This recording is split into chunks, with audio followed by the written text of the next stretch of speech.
And now, Chapter 15, Sacrificial Ceremonies performed by Vasudeva.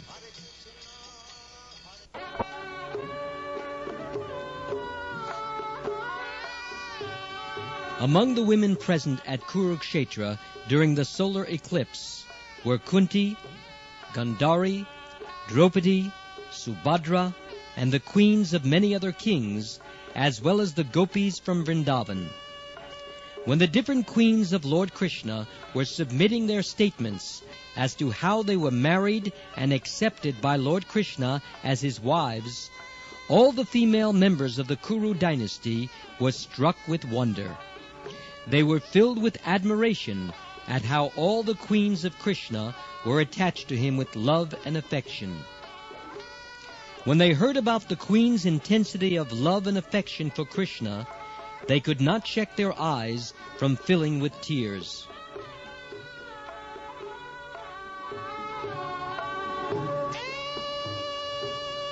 While the women were engaged in conversations among themselves, and the men were similarly engaged in conversation, there arrived almost all the important sages and ascetics from all directions, who had come for the purpose of seeing Lord Krishna and Balaram.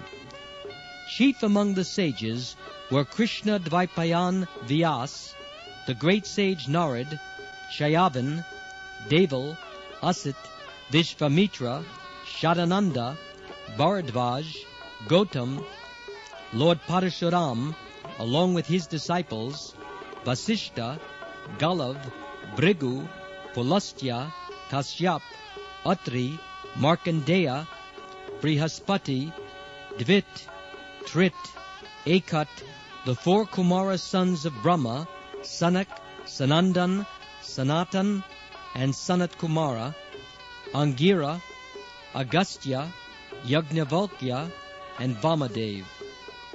As soon as the sages and ascetics arrived, all the kings, including Maharaj Yudhishthir and the Pandavas and Lord Krishna and Balaram, immediately got up from their seats and offered respects by bowing down to the universally respected sages. After this, the sages were properly welcomed by being offered seats and water for washing their feet.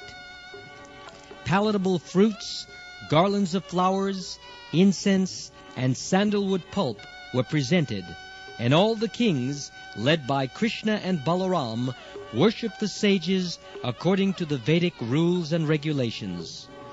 When all the sages were comfortably seated, Lord Krishna, who descended for the protection of religion, began to address them on behalf of all the kings. When Krishna began to speak, all became silent, being eager to hear and understand his welcoming words to the sages.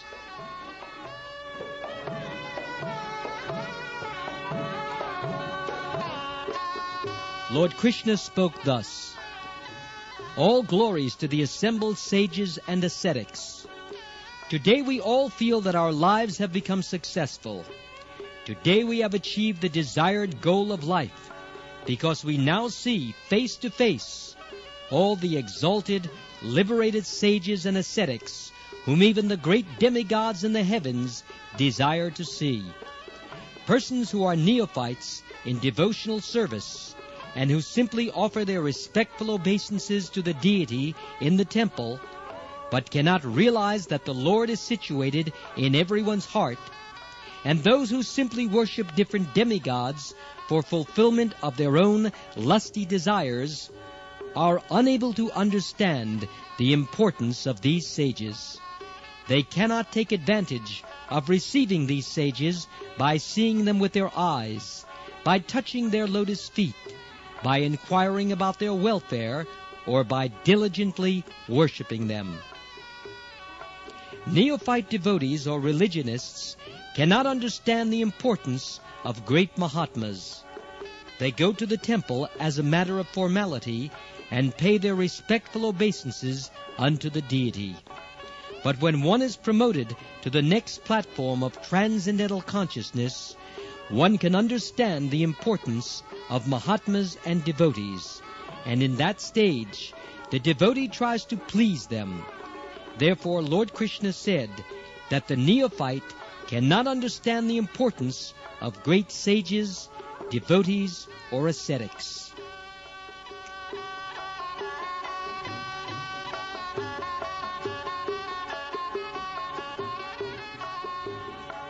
Krishna continued, "One cannot purify himself by traveling to holy places of pilgrimage and taking bath there, or by seeing the deities in the temples. But if one happens to meet a great devotee, a Mahatma, who is a representative of the personality of Godhead, one is immediately purified. To become purified, one is enjoined to worship the fire, the sun, the moon, the earth, the water, the air, the sky, and the mind. By worshipping all the elements and their predominating deities, one can become free from the influence of envy. But all the sins of an envious person can be nullified immediately simply by serving a great soul. My dear revered sages and respectable kings, you can take it from me that a person who accepts this material body made of 3 elements, mucus, bile, and air, as his own self, who considers his family and relatives his own, who accepts material things as worshipable, or who visits holy places of pilgrimage just to take a bath there, but never associates with great personalities, sages, and Mahatmas, such a person, even in the form of a human being, is nothing but an animal, like an ass."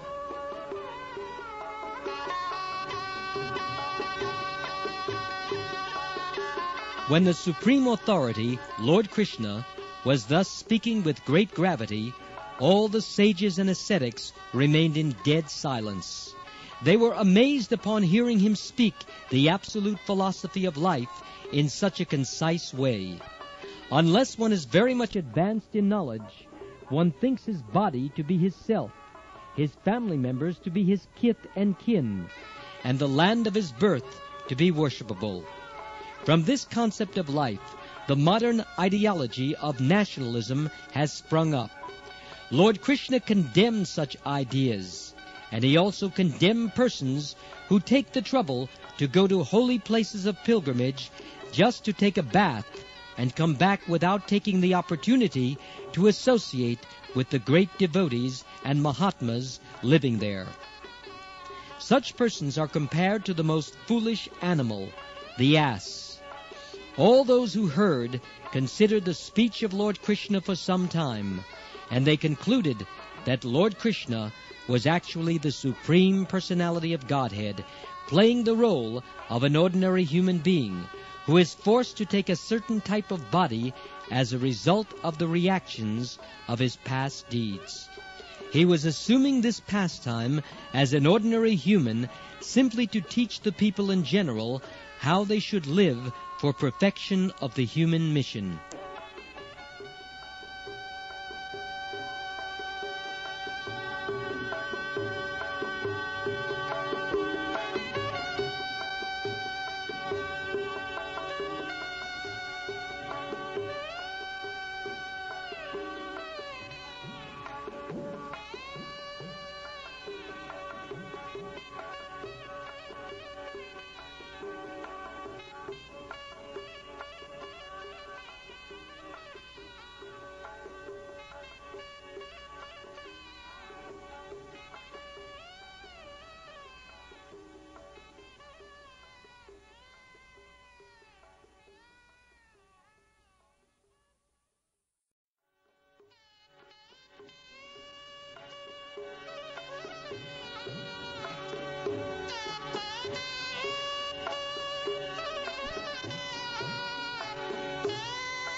Having concluded that Krishna was the Supreme Personality of Godhead, the sages addressed him thus: "Dear Lord, we, the leaders of human society, are supposed to possess the proper philosophy of life. Yet we are bewildered by the spell of your external energy. We are surprised to see your behavior, which is just like that of an ordinary human being, and which conceals your real identity as the Supreme Personality of Godhead. And we therefore consider your pastimes to be all wonderful. Our dear Lord, by your own energy, you create, maintain, and annihilate the whole cosmic manifestation of different names and forms, in the same way that the earth creates many forms of stone, trees, and other varieties of names and forms, and yet remains the same. Although you create varieties of manifestations through your energy, you are unaffected by all those actions. Our dear Lord, we are simply stunned to see your wonderful acts.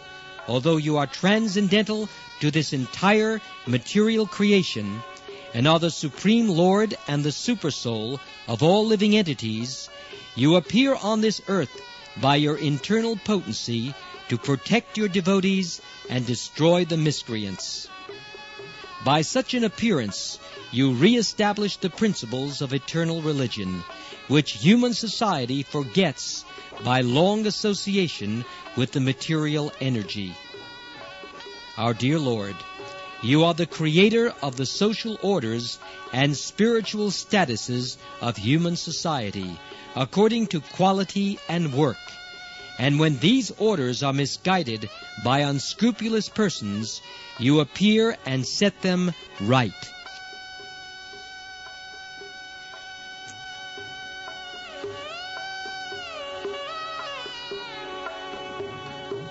Dear Lord, the Vedic knowledge is the representation of your pure heart. Austerities, study of the Vedas, and meditative trances lead to different realizations of yourself in your manifested and non-manifested aspects. The entire phenomenal world is a manifestation of your impersonal energy, but you yourself, as the original personality of Godhead, are non-manifested there. You are the Supreme Soul, the Supreme Brahman. Persons who are situated in Brahminical culture, therefore, can understand the truth about your transcendental form. Thus you always hold the Brahmins in respect, and you are considered to be the topmost of all followers of Brahminical culture. You are therefore known as Brahmanya Deva. Our dear Lord, you are the last word in good fortune and the last resort of all saintly persons. Therefore, we all consider that we have achieved the perfection of our life, education, austerity, and acquisition of transcendental knowledge by meeting you. Factually, you are the ultimate goal of all transcendental achievements.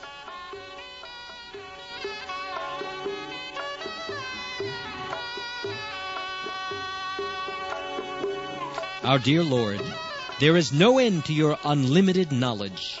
Your form is transcendental, eternally existing in full bliss and knowledge. You are the Supreme Personality of Godhead, the Supreme Brahman, the Supreme Soul. Being covered by the spell of your internal potency, Yoga Maya, you are now temporarily concealing your unlimited potencies. But still, we can understand your exalted position, and therefore all of us offer you our respectful obeisances. Dear Lord, you are enjoying your pastimes in the role of a human being, concealing your real character of transcendental opulence. Therefore, all the kings present here, even the members of the Yadu dynasty, who constantly mingle with you, eat with you, and sit with you, cannot understand that you are the original cause of all causes, the soul of everyone, the original cause of all creation.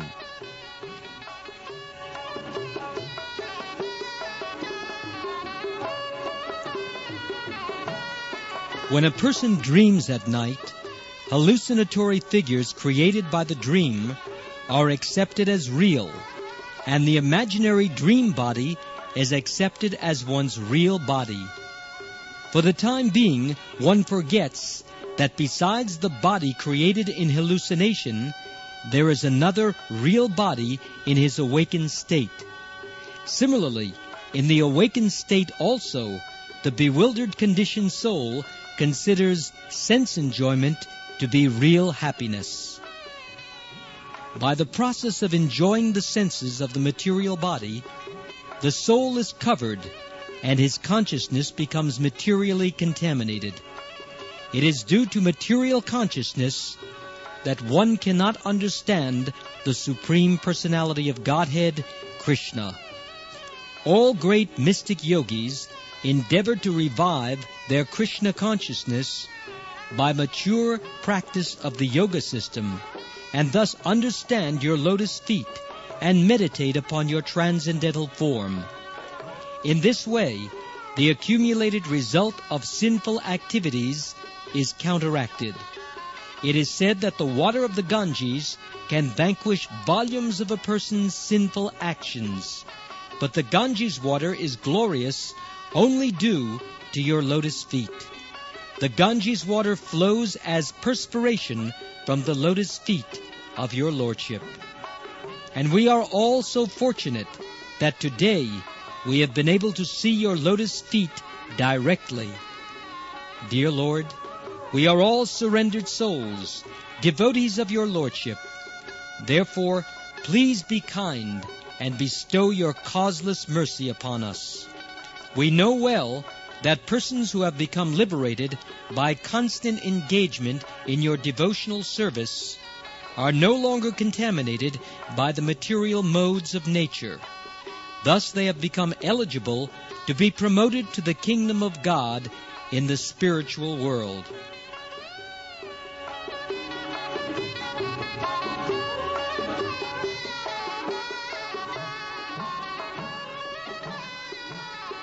After first offering prayers to Lord Krsna, the assembled sages wanted to take permission from King Dhritarashtra and King Yudhishthir, and then depart for their respective ashrams. At that time, however, Vasudeva, the father of Lord Krsna and the most celebrated of all pious men, approached the sages, and with great humility offered his respects by falling down at their feet. Vasudeva said, "My dear great sages, you are more respected than the demigods. I therefore offer my respectful obeisances unto you. I wish for you to accept my one request, if you so desire. I shall consider it a great blessing if you kindly explain the supreme fruitive activity by which one can counteract the reactions of all other activities." The great sage Narad was the leader of all the sages present. Therefore he began to speak. "My dear sages," he said, "it is not very difficult to understand that because of his great goodness and simplicity, Vasudeva, who has become the father of the personality of Godhead by accepting Krsna as his son, is inclined to ask us about his welfare. It is said that familiarity breeds contempt. As such, Vasudeva, having Krsna as his son, does not regard Krsna with awe and veneration. Sometimes it is seen that persons living on the bank of the Ganges do not consider the Ganges very important, and they go far away to take their baths at a place of pilgrimage. Because Lord Krsna, whose knowledge is never second in any circumstance, is personally present, there is no need for Vasudeva to ask us for instruction."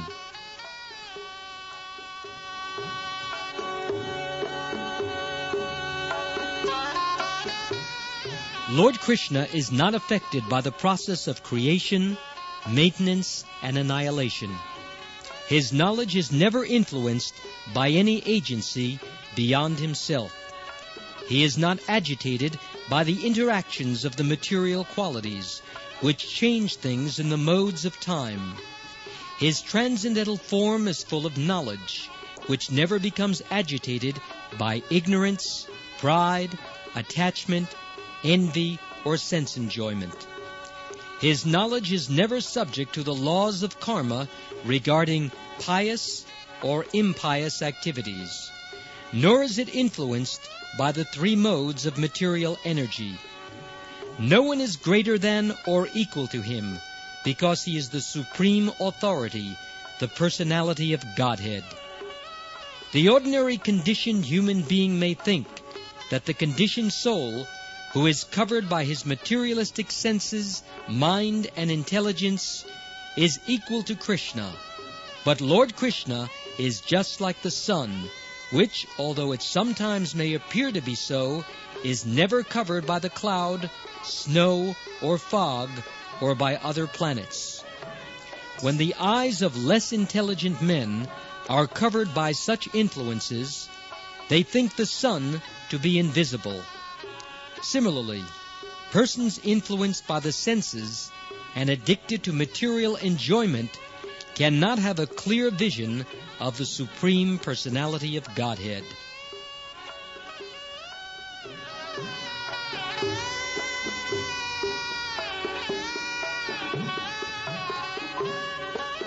The sages present then began to address Vasudeva in the presence of Lord Krsna, Balaram, and many other kings, and, as requested by him, they gave their instructions. To counteract the reactions of karma, or desires impelling one to fruitive activities, one must execute the prescribed sacrifices meant for worshipping Lord Vishnu with faith and devotion. Lord Vishnu is the beneficiary of the results of all sacrificial performances.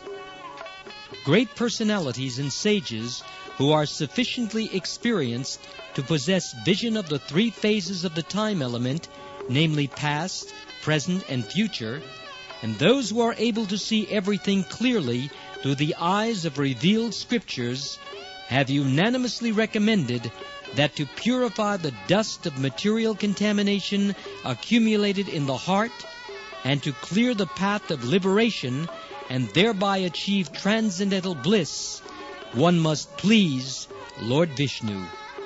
For everyone living as a householder in one of the different social orders, Brahman, Kshatriya, and Vaishya, this worship of the Supreme Personality of Godhead, Lord Vishnu, who is known as Purushottam, the original person, is recommended as the only auspicious path.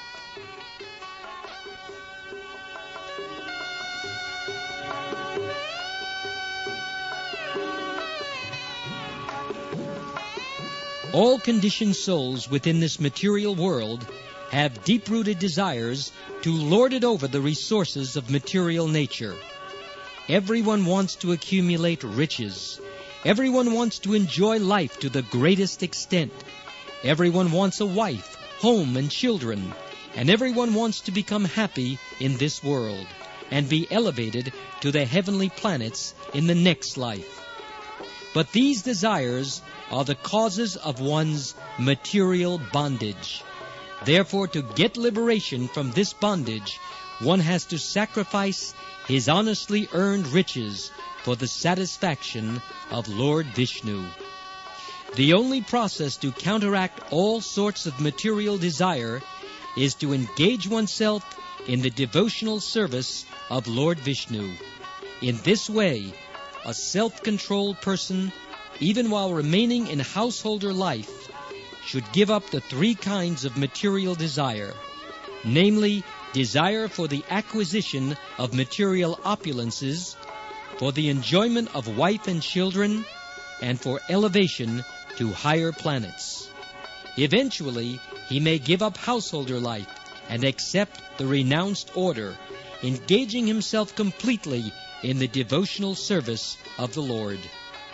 Everyone, even if born in a higher status as a Brahmin, Kshatriya, or Vaishya, is certainly indebted to the demigods, to the sages, to the forefathers, and to other living entities. And in order to liquidate all these debts, one has to perform sacrifices, study the Vedic literature, and generate children in religious householder life. if somehow one accepts the renounced order of life without fulfilling this debt, he certainly falls down from his position. Today, you have already liquidated your debts to your forefathers and the sages. Now, by performing sacrifices, you can free yourself from indebtedness to the demigods, and thus take complete shelter of the Supreme Personality of Godhead. My dear Vasudeva, certainly you have already performed many pious activities in your previous lives. Otherwise, how could you be the father of Krsna and Balaram, the Supreme Personality of Godhead?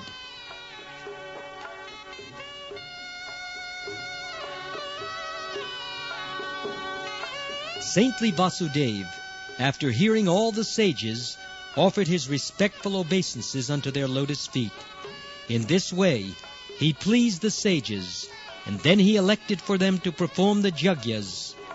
When the sages were elected as priests of the sacrifices, they in turn induced Vasudeva to collect the required paraphernalia for executing the yagyas in that place of pilgrimage. When Vasudeva was thus persuaded to start to perform the yagyas, all the members of the Yadu dynasty took their baths, dressed themselves very nicely, decorated themselves beautifully, and garlanded themselves with lotus flowers. Vasudeva's wives, dressed with nice garments and ornaments and golden necklaces, approached the arena of sacrifice, carrying in their hands the required articles to offer in the sacrifice.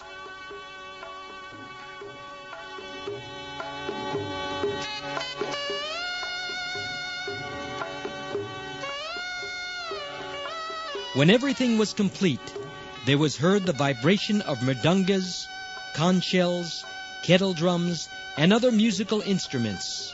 Professional dancers, both male and female, began to dance. The Suttas and Magadhas, who were professional singers, began to offer prayers by singing, and the Gandharvas and their wives, whose voices were very sweet, began to sing many auspicious songs. Vasudeva anointed his eyes with collyrium, smeared butter over his body, and then, along with his 18 wives, headed by Devaki, sat before the priests to be purified by the Abhishek ceremony. All such ceremonies were observed strictly according to the principles of scriptures, as formerly done for the moon with the stars. Because Vasudeva was being initiated for the sacrifice, he was dressed in deerskin, but all his wives were dressed with very nice saris, bangles, necklaces, ankle bells, earrings, and many other ornaments.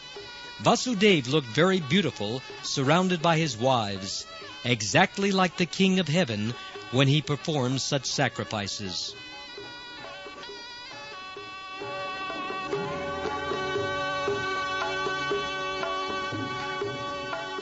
At that time, when Lord Krsna and Lord Balaram, along with their wives, children, and relatives, sat down in that great sacrificial arena, it appeared that the Supreme Personality of Godhead was present along with all the living entities and multi-energies that are part of him.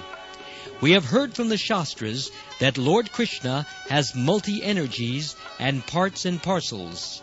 But now, in that sacrificial arena, all could actually experience how the Supreme Personality of Godhead eternally exists with his different energies.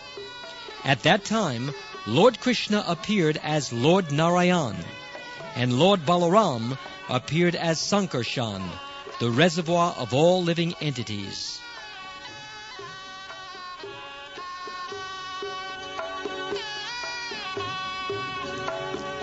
Vasudeva satisfied Lord Vishnu by performing different kinds of sacrifice, such as Jyotishtam, Darsha, and Purnamas. Some of these yagyas are called Prakrita, and some of them are known as Soryasatra or Vaikrita. Thereafter, the other sacrifices, known as Agnihotra, were also performed, and the prescribed articles were offered in the proper way. Thus Lord Vishnu was pleased. The ultimate purpose of offering oblations and sacrifices is to please Lord Vishnu. But in this age of Kali, it is very difficult to collect the different articles required for offering sacrifices. People have neither the means to collect the required paraphernalia, nor the necessary knowledge or tendency to offer such sacrifices. Therefore, in this age of Kali, when people are mostly unfortunate, full of anxieties, and disturbed by various kinds of calamities, the only sacrifice recommended is the performance of Sankirtan Yajna. Worshipping Lord Chaitanya by this Sankirtan Yajna is the only recommended process in this age.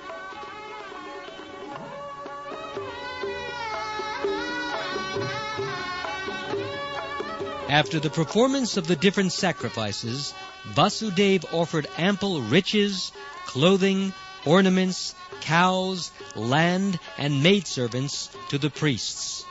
Thereafter, all the wives of Vasudeva took their Avabrita baths and performed the part of the sacrificial duties known as Patni Samyaja. After finishing the offering with all the required paraphernalia, they all took their baths together in the lakes constructed by Parashuram, which are known as the Ram Hirad. After Vasudeva and his wives took their baths, all the garments and ornaments they wore were distributed to the subordinate persons engaged in singing, dancing, and similar activities. We may note that the performance of sacrifice necessitates the profuse distribution of riches. Charity is offered to the priests and the Brahmins in the beginning, and used garments and ornaments are offered in charity to the subordinate assistants after the performance of the sacrifice.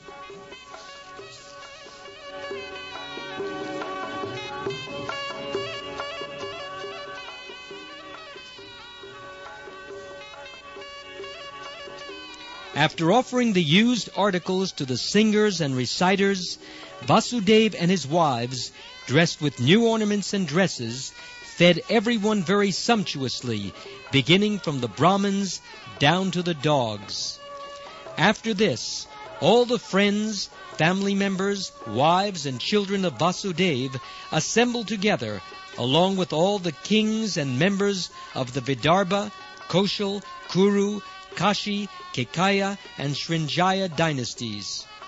The priests, the demigods, the people in general, the forefathers, the ghosts, and the charanas were all sufficiently remunerated by being offered ample gifts and respectful honor. Then all the persons assembled there took permission from Lord Krsna, the husband of the goddess of fortune, and while glorifying the perfection of the sacrifice made by Vasudeva, they departed to their respective homes.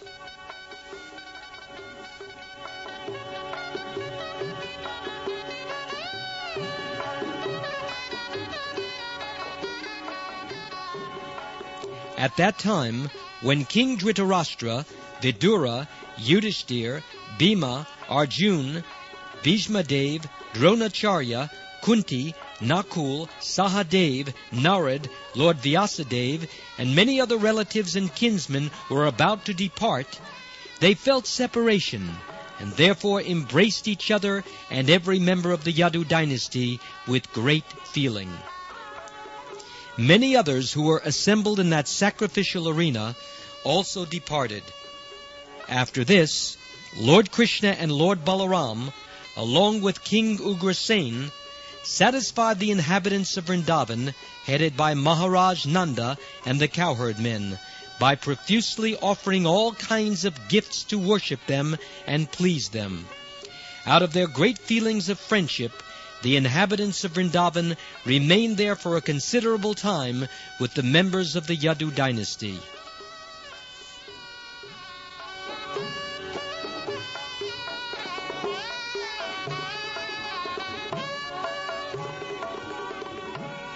After performing this sacrifice, Vasudeva felt so satisfied that there was no limit to his happiness.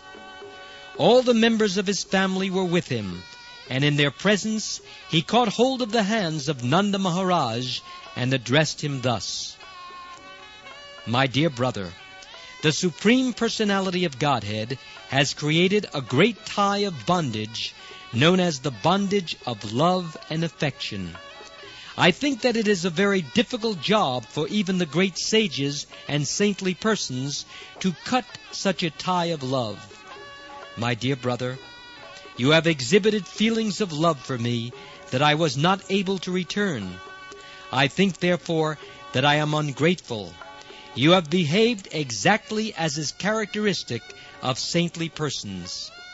But I shall never be able to repay you. I have no means to repay you for your friendly dealings. Nevertheless, I am confident that our tie of love will never break. Our friendship must ever continue in spite of my inability to repay you. I hope you will excuse me for this inability."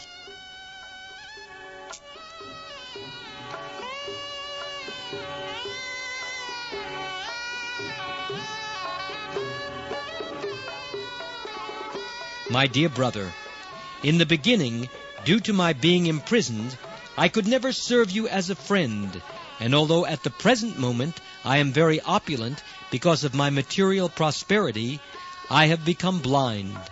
I therefore cannot satisfy you properly even at this time.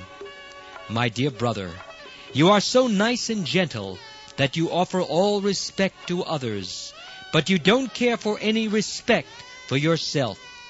A person seeking auspicious progress in life must not possess too much material opulence with which to become blind and puffed up.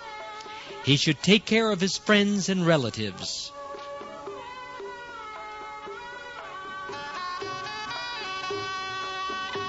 When Vasudeva was speaking to Nanda Maharaj in this way, he was influenced by a great feeling for the friendship of Nanda Maharaj and the beneficial activities executed by King Nanda on his behalf. As such, his eyes filled with tears, and he began to cry. Desiring to please his friend Vasudeva, and being affectionately bound with love for Lord Krsna and Balaram, Nanda Maharaj passed 3 months in their association. At the end of this time, all the members of the Yadu dynasty tried to please the inhabitants of Vrindavan to their heart's content. The members of the Yadu dynasty tried to satisfy Nanda Maharaj and his associates by offering them clothing, ornaments, and many other valuable articles, and they all became fully satisfied. Vasudeva, Ugrasen, Lord Krsna, Lord Balaram, Uddhava, and all other members of the Yadu dynasty presented their individual gifts to Nanda Maharaj and his associates. After Nanda Maharaj received these farewell presentations, he, along with his associates, started for Vrajabhumi, Vrindavan. The minds of the inhabitants of Vrindavan remained, however, with Krsna and Balaram, and therefore all of them started for Vrindavan without their minds. When the members of the Vrishni family saw all their friends and visitors departing, they observed that the rainy season was approaching, and thus they decided to return to Dwarka. They were fully satisfied, for they regarded Krsna as everything. When they returned to Dwarka, they described with great satisfaction the sacrifice performed by Vasudeva, their meeting with various friends and well-wishers, and various other incidents that occurred during their travels in the places of pilgrimage. Thus ends the Bhaktivedanta purport of the 3rd volume, 15th chapter of Krsna, Sacrificial Ceremonies performed by Vasudeva.